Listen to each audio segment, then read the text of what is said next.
Good afternoon, everyone. Welcome to SETA Foundation one more time. We have been having this marathon of panels on the situation in Syria, and today's panel is on deconflicting in Syria, especially Turkey's Idlib Operation. And since we have limited time, I will just introduce the panelists, and I will basically let them to make their first remarks for the first 10-12 minutes each, and then following that we will have a Q&A session. Our first panelist will be Nidal Betare, and Director of Programs in People's Demand Change, and he will talk about mostly he will update us about the situation in Idlib right now and Turkey's operation out there. Thank you so much for this invitation. Actually, as you know, maybe Idlib, one of the cities who carried on its shoulder the consequences of the situation in Syria on many levels. The humanitarian level, the IDPs, internally displaced, the military, and the political situation. As you know, like the truces policy that the Syrian government and the actors inside Syria was based mainly on evacuating whole areas from mainly what happened. This is what happened in Homs, in Damascus, Daria, for example, and other areas in Syria, and everybody was evacuated from these areas to Idlib city. Their families, the fighters, the families, the civil society, and including the civilians who wanted to live with these armed groups, everybody was sent to Idlib. So at the end, what happened that Idlib turned to be a hub for about 2,500,000 of the Idlib people and the IDPs who moved from around Syria to Idlib because of the agreements between them and the Syrian government, under, of course, the patronage sometimes with the United Nations, the Mistur's office in Damascus and here, and sometimes because of like agreements with the actors like Russia, Iran, and recently Turkey. So Idlib turned to be the hub of almost all the armed groups who were spread all over Syria, and finally they are only in this city, which is about 6,100 kilometers square, with 2,500,000 people in a very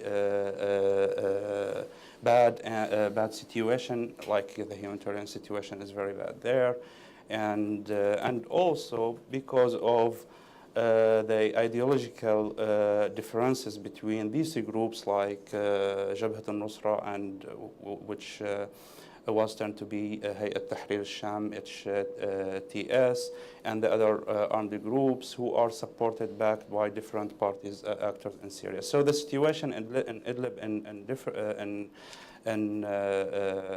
briefly is really complicated because they multi-supported group from different parties inside or actors in Syria. On the other hand, the humanitarian situation is really bad because, like, closing the borders from time to time in front of the humanitarian assistance, and also the share of Idlib from the United Nations assistance to Syria is sometimes less than 10% that goes to all Syria. And at the end, you know, Idlib was one of the areas that there were negotiations during Astana to be the escalation zone or the conflict zone.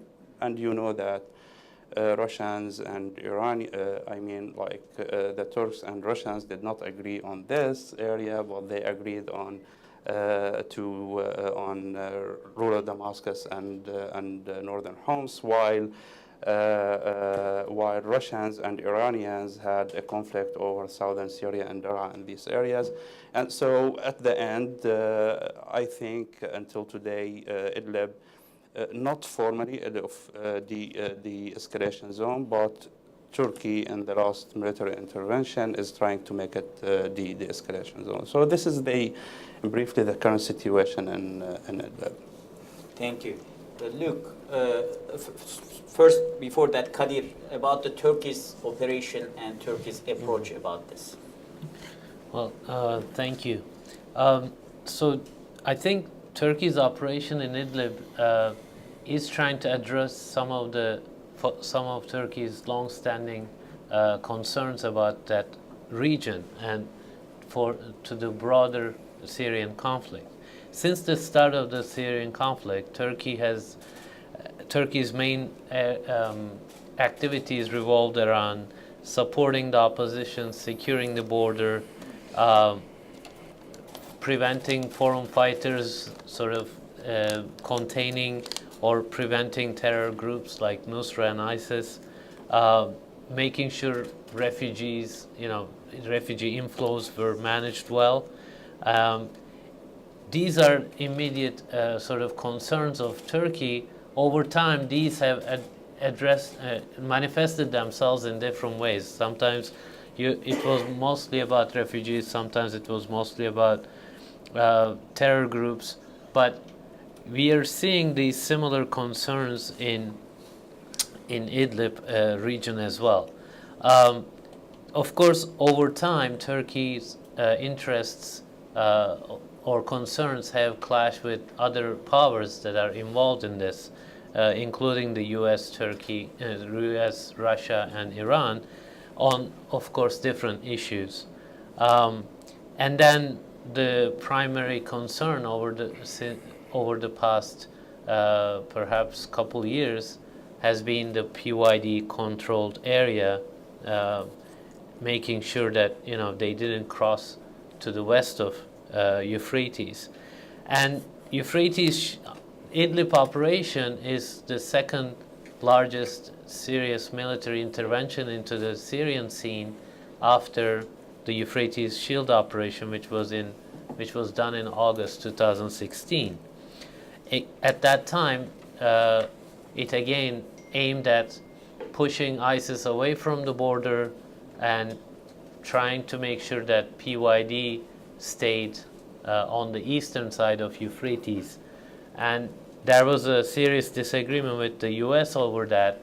If you remember Manbij, Turkey says U.S. gave us assurances that PYD wouldn't cross into Manbij or wouldn't control in Manbij, but that didn't turn out that way. So there is now skepticism about further expansion of, or they're highly suspicious that PYD wants to grow even further into the west. So one of the primary concerns or interests Turkey is trying to secure in the Idlib operation is that. How do you do that? Turkey has been supporting what they call moderate opposition, and the Euphrates Shield operation was done with those forces being supported by the Turkish military. Here too you have a similar scenario, but Turkish military is entering there. Part of right before they entered and afterwards, we saw some groups. The dominating group there is andHTS, sort of reformulated version of, recycled version of Nusra, and some groups had joined them because they have a different strategy as opposed to ISIS on the ground. There's some good writing on this, recent writing, but so that was part of the strategy as well. While you're supporting the opposition, you're trying to ensure that they don't, defect to Nusra. And as you know, Nusra HTS, Ayatul Sham, is identified along with ISIS in the Astana process as a terror group. So weakening HTS and making sure moderate opposition stays with Turkey is also a concern. Of course, ensuring that the regime doesn't attack them, right? What happened before in Aleppo and elsewhere, any kind of ceasefire, they would use, the regime and Iranian supported forces would use it as a time to prepare for further attacks against the opposition. So this is, from the Turkish point, is accomplishing at least some of that, so that the regime cannot attack this area. Of course, again, refugee inflows, preventing, as Nidal was saying, a lot of people, civilians moved from Aleppo to this area. So if we have a replay of Aleppo and regime attacks, you have hundreds of thousands of new refugees headed for the border, Turkish border. And finally, one final goal is obviously to strengthen Turkish hand in determining the final outcome if we ever get there. It is, Prime Minister was here last week, and from what I could gather, what they were saying is they don't see Astana as exclusive or mutually exclusive with Geneva process. They see it as leading to Geneva process, producing a situation where you have, Russia, Iran, Turkey, and others with their allies on the ground, I guess, negotiating some sort of political final resolution. But because of the PYD, the region is so wide, and the U.S. is not sure about its support. Luke will talk about that. I think now we are coming to a moment of truth about making a decision on that relationship. But at the same time, Russia is also toying with the idea of including PYD in the negotiations and including them under some sort of formula, but Turkey is strongly opposed to this. So this, one of the sticking points going forward will be, if they are sitting at the table negotiating in Geneva, a political outcome will be what happens to PYD and what that presence will mean for Turkey. So let me leave there, and then we'll discuss further. And look, about the U.S. approach to the conflict. Well, good afternoon. And if possible, implications for U.S.-Turkey relations. Yeah, of course. Good afternoon, everyone. Thanks to SETA Foundation for inviting me to speak here today on this. Of course, the U.S. doesn't have any direct role in the Idlib Operation. Even in the Astana process, the U.S. merely has an observer status and releases a statement after each meeting saying it supports any effort to bring peace and reconciliation to Syria. However, it has concerns about Iran's role as a guarantor of that. I think it's a completely sensible concern to have, considering Iran's activities both in the region but also inside Syria itself. But what's happening on the other side of Syria, across from Idlib, in northeastern Syria, with the YPG, I think is worth examining and should be at least a cause of curiosity for most American policymakers, if not a cause for concern. From the very beginning of U.S. engagement inside northern Syria with the YPG, I've always been pretty skeptical myself on how enduring and how long-term a relationship can be with an organization like the YPG or the PYD. I think if most Americans knew that their tax dollars were funding a group with its ideology based in neo-Marxism, with links to an organization that is designated by the U.S. State Department as being a foreign terrorist organization, there'd be some pause for concern. But our attention spans in America tend to be very short on these matters, and these are very complicated issues that most don't want to concern themselves with. So we're quite happy with just having the headline, Raqqa falls. That's what politicians want. That's what the American people like to hear. And I think our policymakers, starting with the Obama administration, continuing under the current Trump administration, we're quite happy to jump into bed with the YPG in order to achieve this goal. And it has. Raqqa has fallen. And now the big challenge for the United States is, now what? What do we do now? And we're already hearing rumblings from different corners in Washington about this. Secretary Mattis, I think even today, or maybe it was yesterday, said that, well, he suggested anyway that the U.S. should play a long-term role in northern Syria to prevent the creation of ISIS 2.0. And of course, the Syrian Kurds want the U.S. to play a very long role in northern Syria.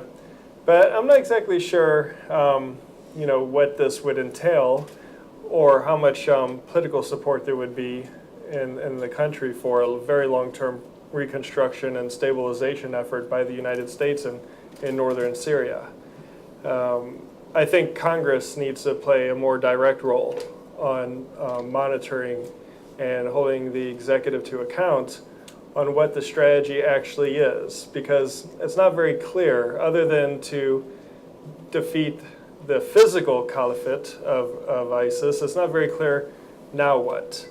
And I think with everything going on in the Middle East, with the threat and the destabilizing force Iran poses to the region and to U.S. interests in the region, I just think it'd be very short-sighted to tie up a lot of U.S. resources, attention, capability in northern Syria, which could drag on forever, for the foreseeable future, with no real positive outcome for the United States in sight, when we need to be focused on in my opinion, more important matters. The damage in terms of U.S.-Turkish relations has, over the issue of supporting the YPG, it's done. It can be fixed. I am not one to dismiss the U.S.-Turkish relationship. We've had about 7 decades of great relations. I'm not quite ready to throw that away for 7 years of challenging relations. The challenges include other issues other than supporting the YPG. And it's a two-way street. There are a lot of issues which the U.S. has serious and legitimate concerns about with Turkey as well. It's very much a two-way street. But nevertheless, we've been strategic partners for so long. I'm confident and I hope that we can work through this. But the U.S. support to the YPG and the continued support is only going to make this more difficult. I mean, I was telling a British friend, I said, imagine a scenario, if you will, where the U.S. was, in order to achieve a strategic objective, the U.S. was supporting some group linked to the IRA. How would you feel about that? And when you put it like that, then they start to have a better appreciation. I don't think in the U.S. the policy community fully understands the nuances and the difference between the different Kurdish factions, not only in the different countries, but also within each country. And without a doubt, the Syrian Kurds are very brave and courageous. There's no doubt about that. They've proven this time and time again. They proved this in Kobani. They proved this in Raqqa. But just because an organization has brave and very good fighters doesn't mean the U.S. should automatically back and support them. There are bigger geostrategic implications, and there are second and third order effects that we need to consider. Now, what should the U.S. be doing in Syria and Iraq, for that matter?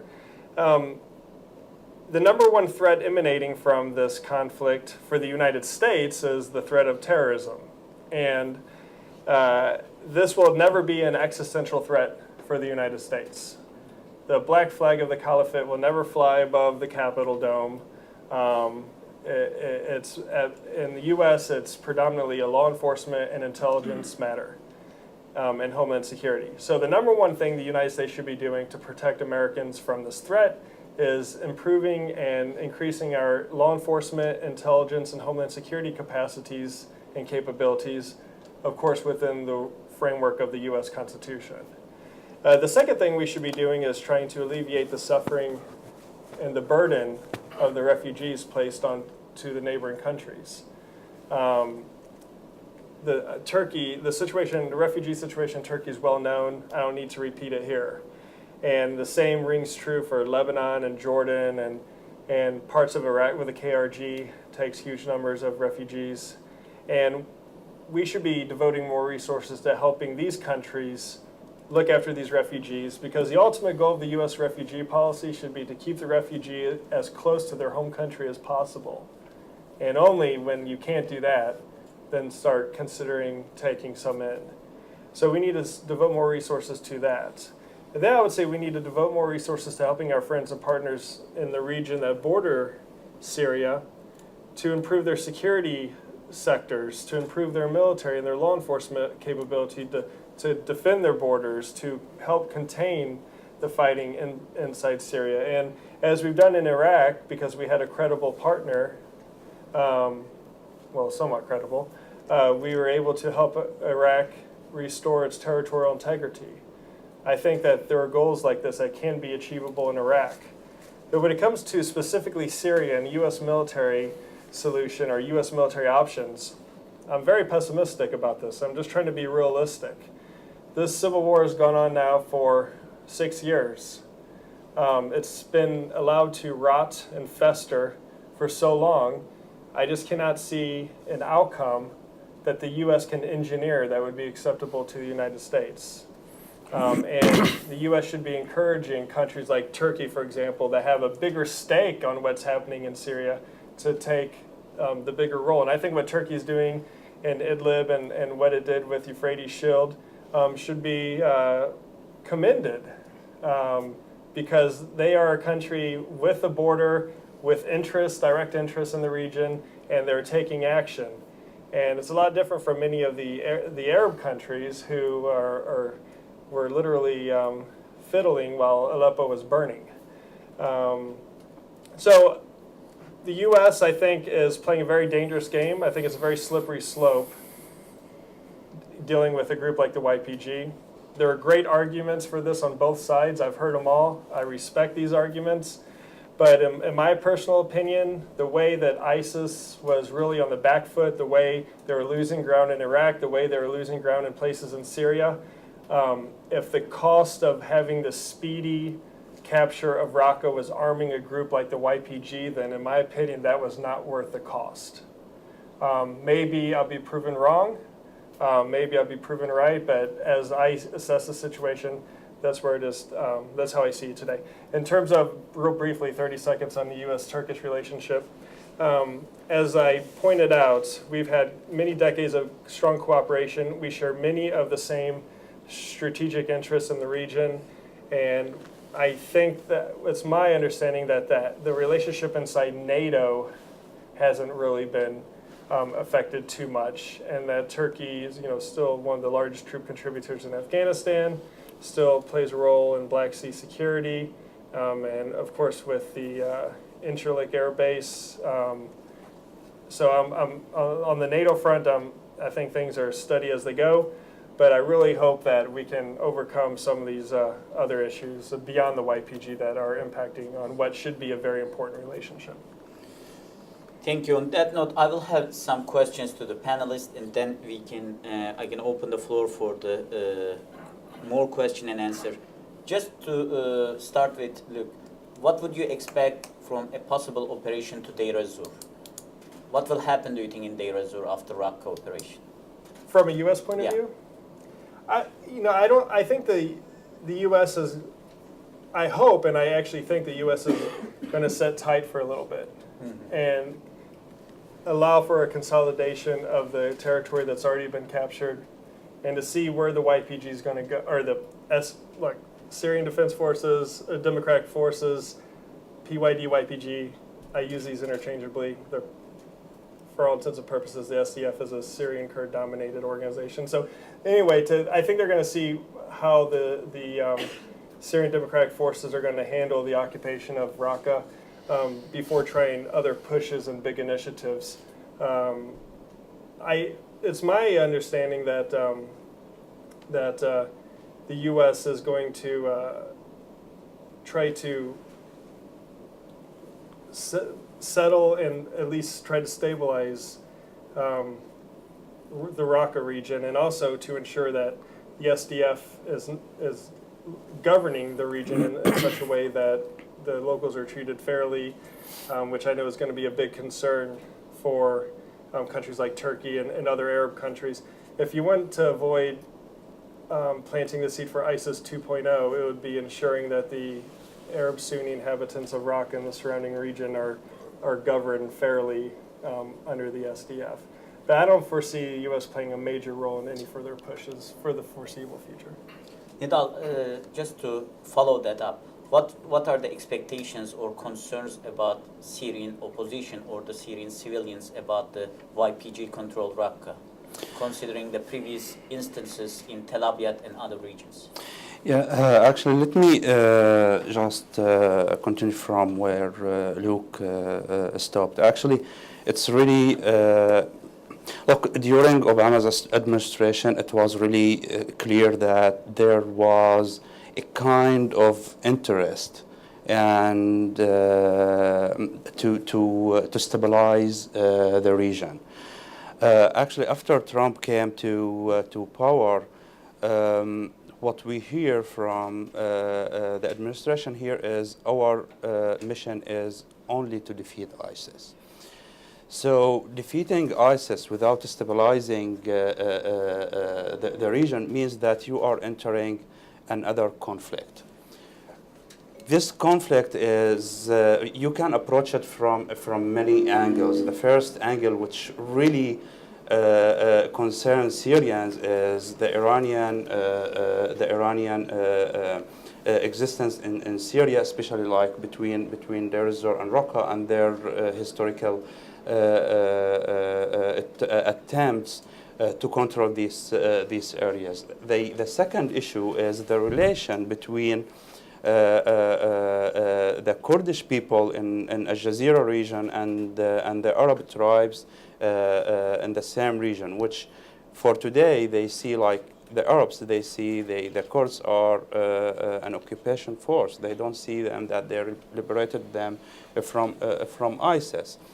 And accordingly, like stabilizing the area with an understanding that these areas which were liberated, whether by SDF itself or the contribution of Arab forces under the SDF, should be governed by its people, not by people from outside.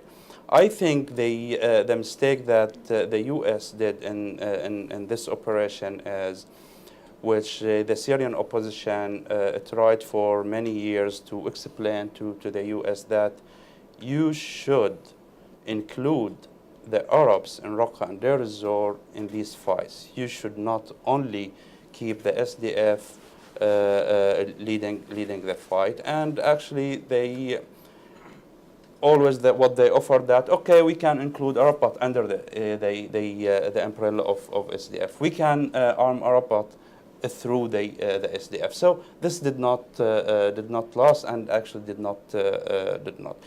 For me as a Syrian, actually my really biggest concern is the Iranian rule in future Syria. This is my real concern, because like, which the say that says driving the taxi from Tehran to Beirut is like, we are seeing it like really like happening. You know, like today, Soleimani forces are in Abu Kamal from the Iraqi side, and historically, like for the last 15, maybe 20 years, since 1988, Iran is really trying to take over these areas in many ways. So the U.S. policy is really concerning me in this regard, and actually, the new Turkish or the new policy of Turkey is just making me raise some questions. I cannot take it as an absolute positive thing, and I cannot also say that it's a negative thing.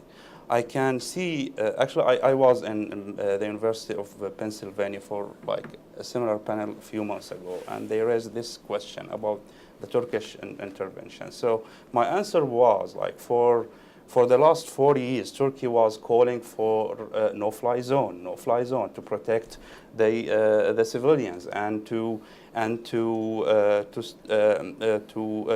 the demands of Europeans to stop the flow of refugees, and no one really listened to Turkey. So it's in this regard, having this land in Idlib for protecting civilians, 2,500,000 is not a small number now in Syria. But also, are really looking to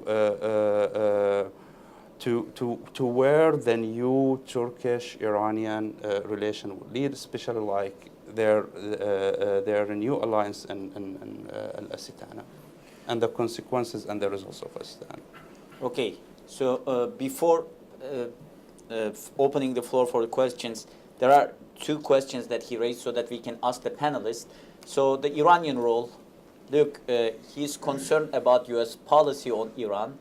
What can you say about, in this town we have been hearing about maybe a more hawkish position against Iran, and we see this a little bit about the nuclear deal, but we still didn't see any sign of it in terms of Iranian influence in the region, which President Trump even mentioned before becoming president during the presidential debates with Hillary Clinton, that he's particularly concerned about increasing Iranian role in the region. So especially in the context of Syria, what can you say to Nidal so that he would be more comfortable and sleep tightly tonight? maybe nothing.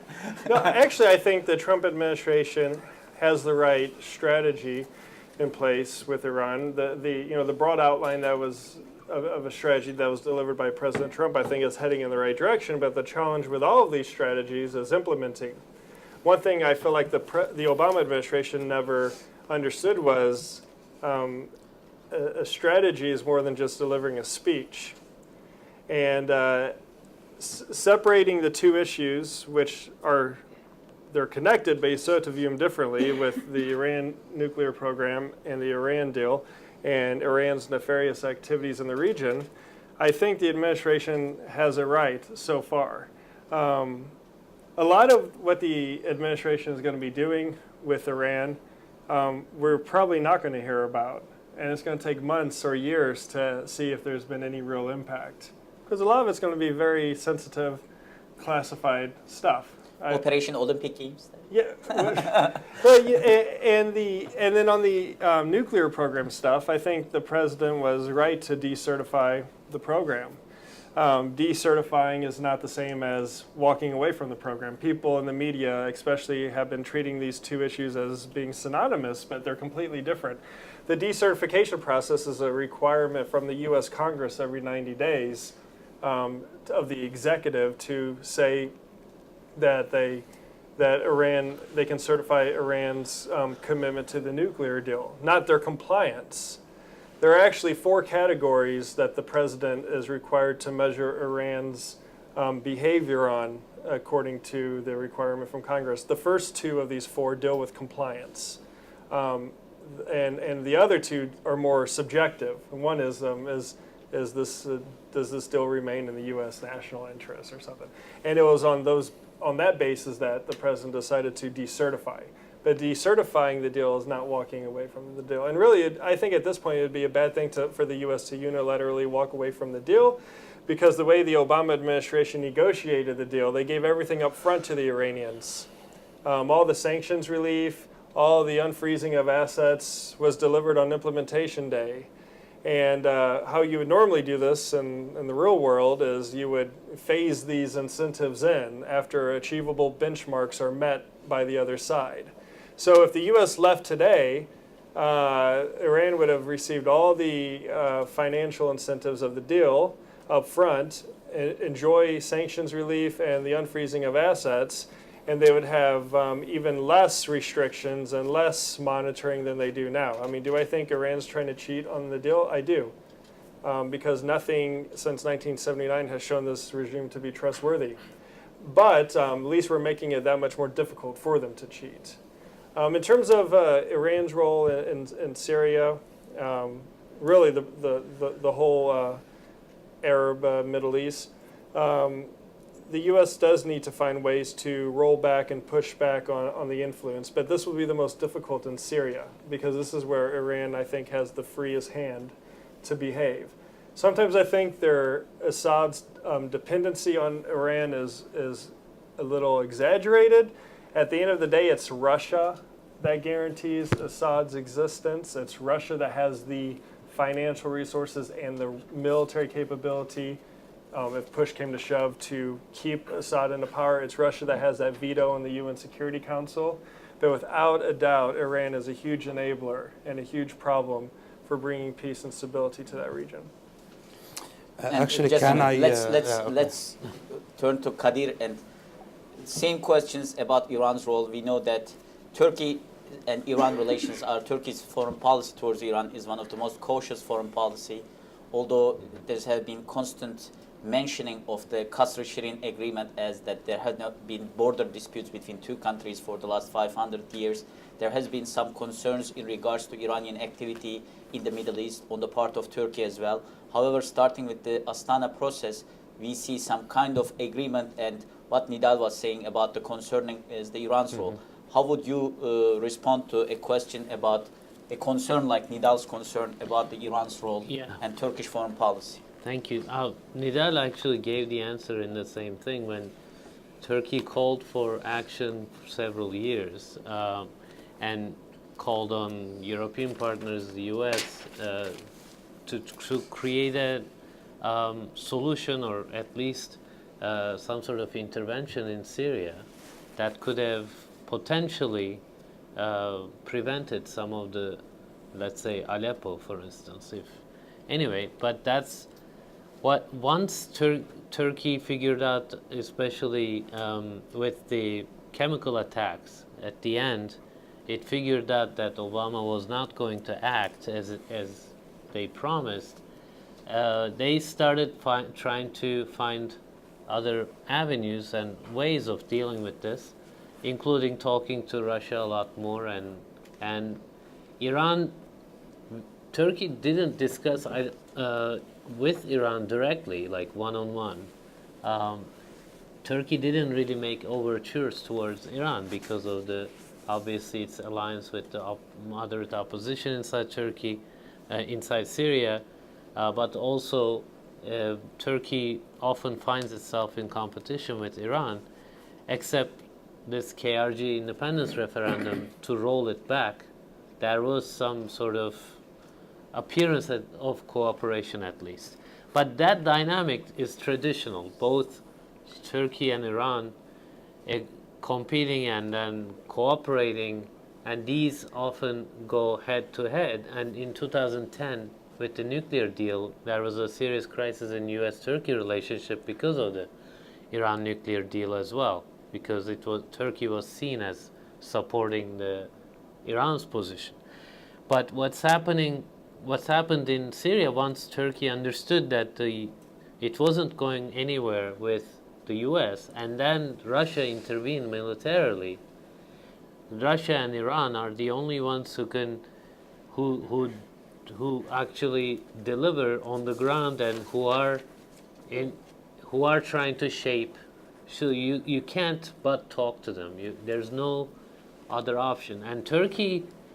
But I point out one critical thing. Turkey, whenever it wants to conduct when it talks about a military operation, it never proposed it to do it with Russia or Iran.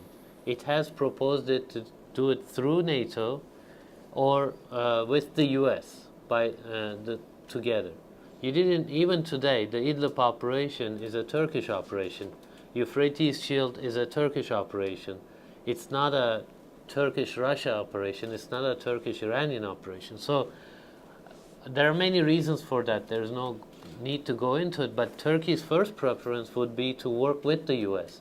And I think PYD issue, despite the PYD issue, even today, I think there's an opportunity now. Like Luke was saying, what are we going to do now with PYD?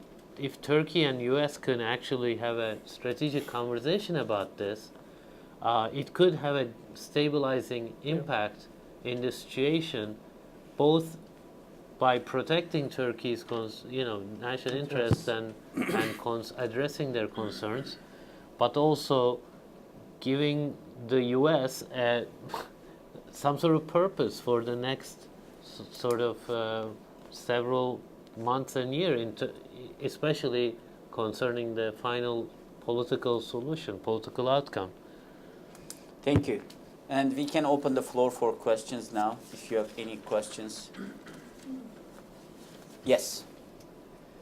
My name's Dan. Dan Lieberman, I'm a writer. Yeah, we keep hearing that Iran is a disabling influence in the Middle East. But when you look over the record, first of all, Iran did try to cooperate with the United States in Afghanistan. They offered their aid, and I think when aid was offered to Afghanistan, I think Iran offered the greatest percentage of aid of any country, but the U.S. would not accept that. But when you look at it's the U.S. invaded Iraq. It wasn't Iran. It was Iran mobilizing the militias that started the Iraqi army to start recapture Fallujah and other places. Iran didn't start the civil war in Syria. Hezbollah has actually been a very stabilizing influence in Lebanon. Hezbollah, Amal, Druze, and the Maronites put each other's throats. From my reading, Iran has not helped the Houthis at all. I've read that extensively. There's been very little aid. They have given some aid to the Bahrainis, that's true, but only lately. But look what Saudi Arabia's done. They bombed the Houthis for 2 years. That's a foreign country. They've gone across the border. They've sent their troops into Bahrain. They've had trouble with Qatar. Now they're stirring up trouble with Lebanon. And yet we keep saying that Iran is a destabilizing influence if the U.S. invaded in Iraq and Saudi Arabia for years have been stabilizing all the Middle East. So why do you say that? And what are the facts to prove that? Actually, I won't answer. I was working as a journalist in 2011 and 2012 inside Syria. I remember in 2012, in April 2012, I went to an area on the borders between Syria and Lebanon. There are like villages, it's called the Shia villages, the Shia Lebanese villages inside Syria. What I saw there, like tanks, Hummers, and missionaries for Hezbollah in these villages, and it was peaceful protests back these days. And their mission is to enter to Homs city and to attack the protesters, the demonstrators, the peaceful, the civilians. So saying that Hezbollah did not start the civil war inside Syria, no. Actually, this is very wrong. I said Iran. Or Iran, because the new weapons that the Syrian regime received that we as Syrians, we've never ever seen in the streets in Syria, in Damascus or Deir ez-Zor, it was from Iran. So no, Iranians, they backed Assad, and Hezbollah backed Assad from the beginning, and they started, and you know, we had, you could, at the first days in 2011 and 12, you could recognize who is the Syrian soldier and who is the soldier or the fighter who was coming from Hezbollah or from an Iraqi militia. Moreover, these days what Iran did and and Hezbollah supported them in this, that they changed the face of Syria maybe forever. They changed the demography of Syria. More than 150 to 200,000 fighters came from Iran, Lebanon, Afghanistan, Pakistan with their families.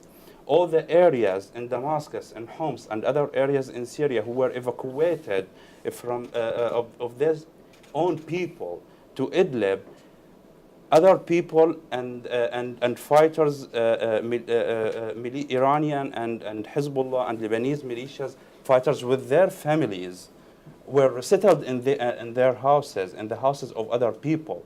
In other words, in a bed of a family in Daraya and rural Damascus today, who used to live forever, all their life, and then they were kicked out to Idlib.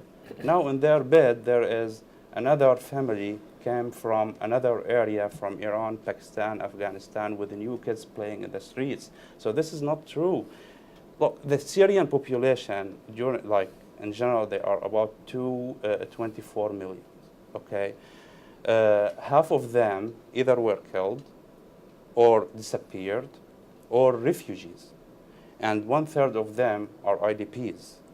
So 1/3 of them is still alive in the areas where the regime is, and Iran is, and Russia is. The other areas, except Idlib and some and part of the resort, other people from other countries, Pakistan, Afghanistan, Iran, and Lebanon, came and lived. So more than millions of people came and resettled in Syria. Damascus that we knew, it's not exist anymore.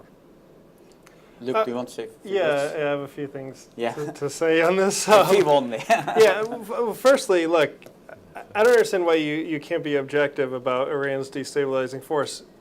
The U.S. acted as a destabilizing force when it invaded Iraq. As an American, as a former American soldier, I admit this. But when I debate with Iranians on this issue, they don't admit that their country has played a destabilizing force in the Middle East. You mentioned the Houthis. Well, where are the Houthis getting the advanced anti-shipping cruise missiles to attack ships in the Red Sea? They're not manufacturing these in the mountains. You mentioned Bahrain and the Saudi invasion of Bahrain. It was actually an invitation from the king for the GCC to help stabilize all of the instability that was caused by Iran. I accompanied, at the time I worked for the British Defense Secretary, and he was the very first Western politician to visit Bahrain after the GCC intervention. I saw very clearly the situation that was happening on the ground. When is the last time a U.S. soldier has killed an Iranian soldier?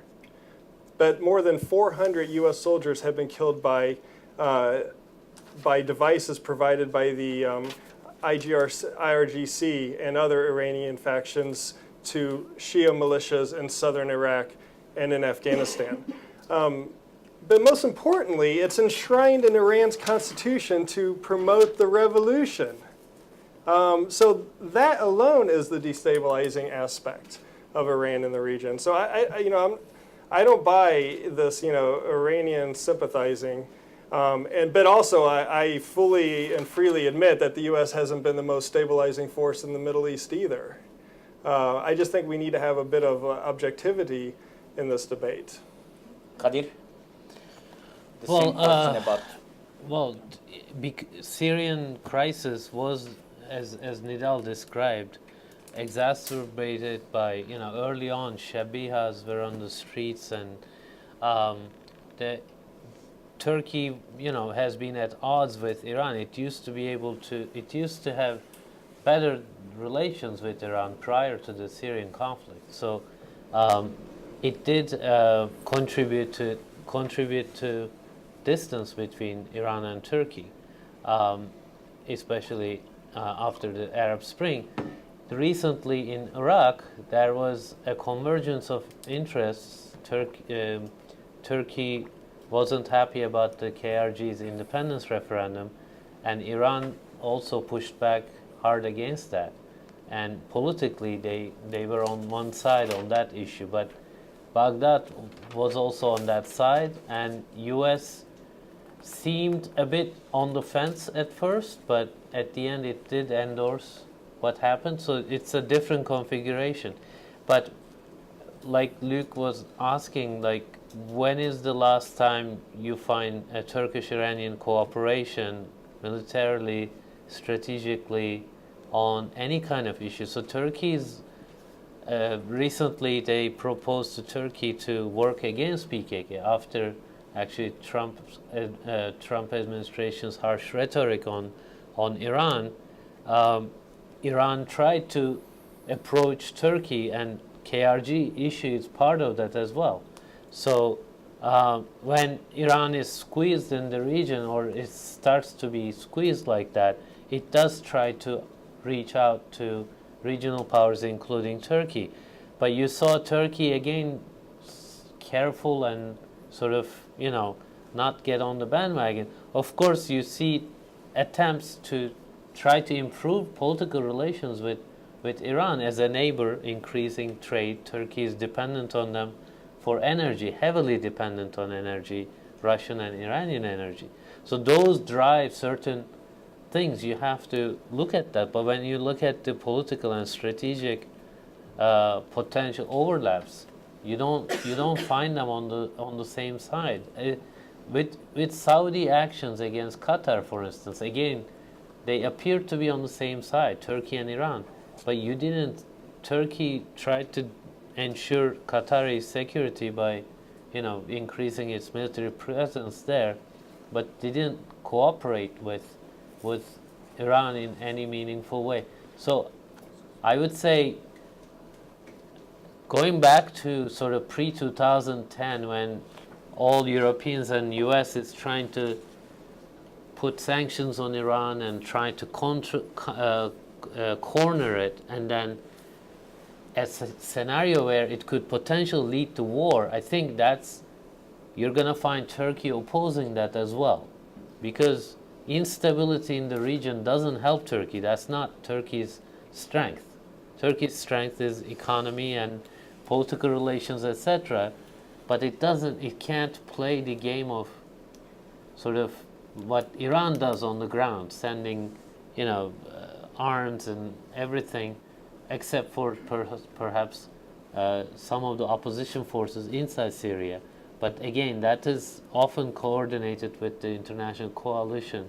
It's a different kind of influence, and it does try to seek a political end to the Syrian conflict. But what you find Iran doing is often empowering its assets and being almost exclusive, like you described. So it's a tough issue. Iran's role in the region is a tough one to deal with for any power. Just a minute. Let's. There are a couple of questions. Let's get them, and then finally we will get. I'll let you.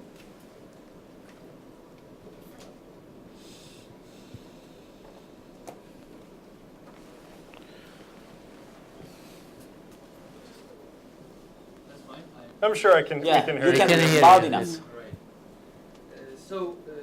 When the United States started to support people, YPG, by the way, I'm constantly with another agency.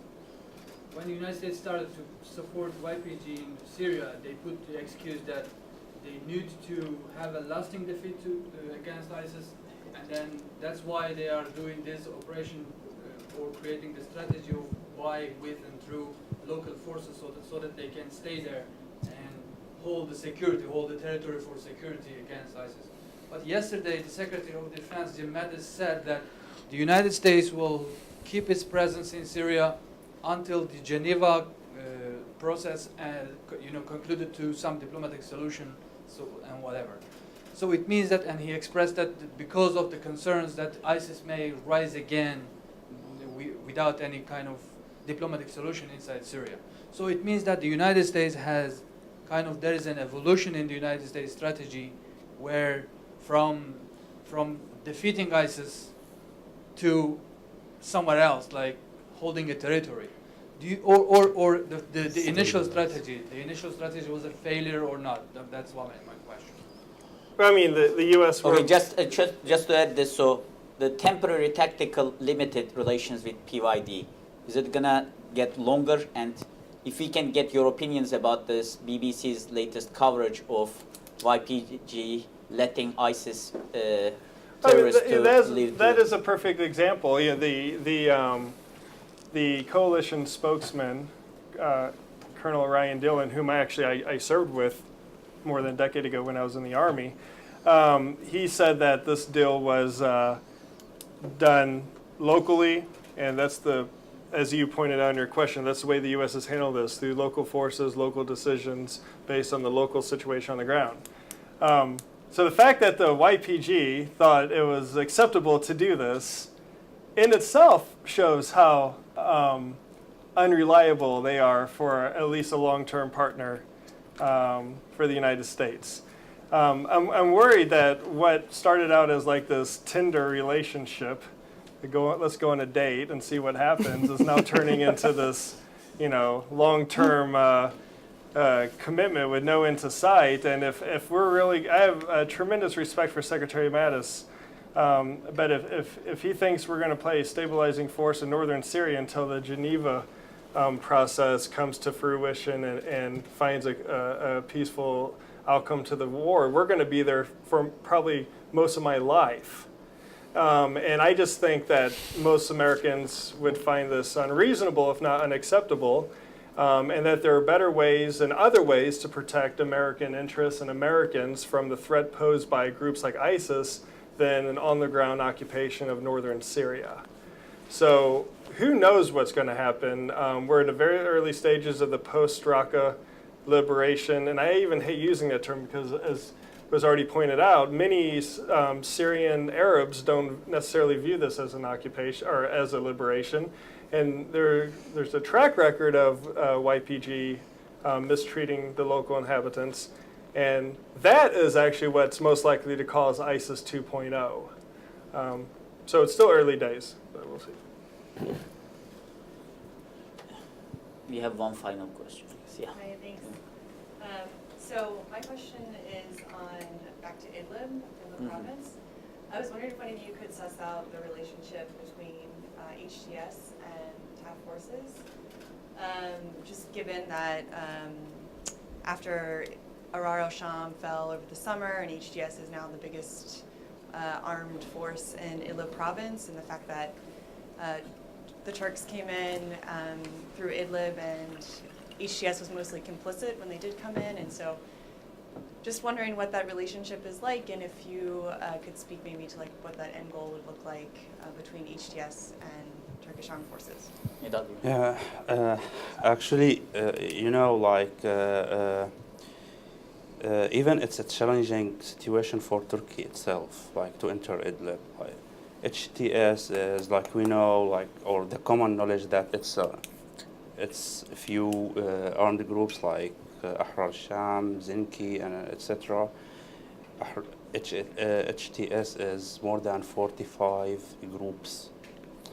In a small city like Idlib, it means like in each street you have a group, and their numbers is between about 20 to 30,000. So it's a big group. Since Turkey entered Idlib, actually there was no any declaration maybe about this, or we don't know like the right information about it, but we heard that there was an agreement between Turkey and HTS, like to enter for 35 kilometers in deep and 85 kilometers along the borders. It means like Turkey will enter about 3,000 will put what we call it like monitoring towers or something like this, military bases, and about half of Turkey, half of Idlib, and accordingly, all the other groups like Zinki and Ahrar al-Sham said, okay, we will not fight anymore. But if you notice that they are fighting in else areas like in Hama, and Latamne, and these areas. So in general, the tension between these groups is very big. Ideologically, they are different, like between Salafi jihadi and moderate groups and etc. So it's really big, and this tension is really impacting the life of people themselves inside Idlib. So I don't think that this I think that stabilizing Idlib is really a challenging issue, and I don't know at what point this temporary, and I don't think that it will last, this temporary truce between like the armed groups inside Idlib itself and between HTS, and if HTS is exist anymore, maybe it will go back to be Jabhat al-Nusra, and maybe we'll see another kind of extremity group. You know what I mean? Because after a Sitana like HTS does not exist as a coalition anymore. It was divided. A lot of fighters left. A lot of individuals who endorsed this coalition also left. So actually, it's a very complicated situation, and it's very challenging to Turkey. It's not easy to govern Idlib. We have last 2 minutes. Luke, Kadir, anything to add? We never mentioned Russia here, so Luke, maybe you. Well, I would warn all, in 1 minute. all different Kurdish groups to be very careful dealing with Russia. They have a very long track record of using Kurdish groups to play one side off the other and to advance an agenda. Russia's #1 goal in Syria is to keep someone like Assad in power so they can maintain access to Tartus and their air base now. Their second goal is to frustrate Western policy in Syria to make us look inept. And then the third goal is actually a I believe they do have a legitimate counterterrorism concern. I just think that probably ranks a little bit lower. So Russia, as Russia stands under Vladimir Putin, it cannot be a credible partner. I would say that Russia, I'll conclude by saying Russia and the U.S. share the same interests in Syria in the same way a customer and a robber share the same interests in a bank. And it's just, right now, cannot be reconciled. Okay. Kadir, if you want to mention Russia, that's fine, but is Turkey ready for the possible humanitarian consequences of an operation in Idlib? In 1 minute.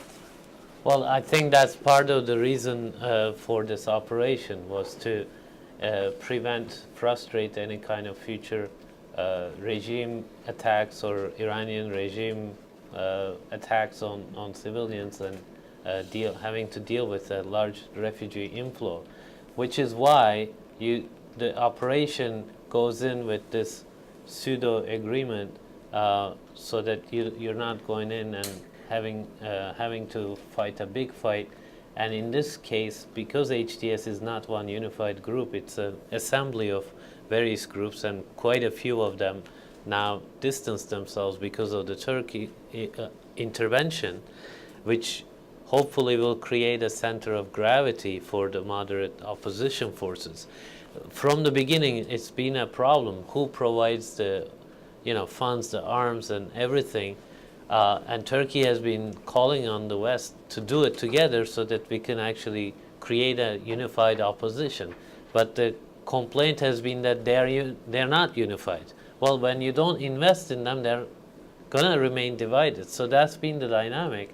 On the other hand, when U.S. supported YPG since Kobani, that did create some sort of, at least, appearance of a unified fighting front, but of course that's coming from the PKK itself that has its own hierarchy and knows how to do these things. So Idlib is very challenging in that way, that there are so many multiple groups and there is so many civilians that could be affected.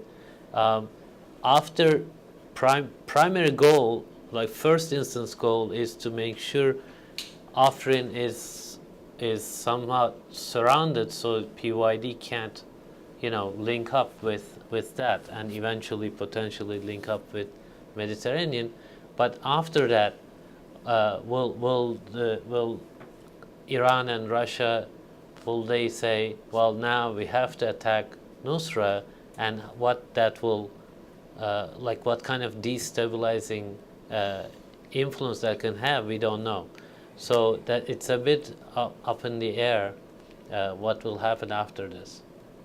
On that note, we will conclude the panel today, and thank you for coming here. It was a little last-minute panel, and we owe this panel partly to Luke with the lunch, after a lunch with Luke, we decided to have a panel last week. So it was a last-minute panel, but thank you for being here. And thank you for those who are watching us from Periscope. I got some comments about that as well.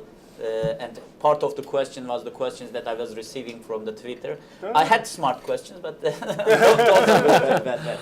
Thank you very much. Please you. join me to thank.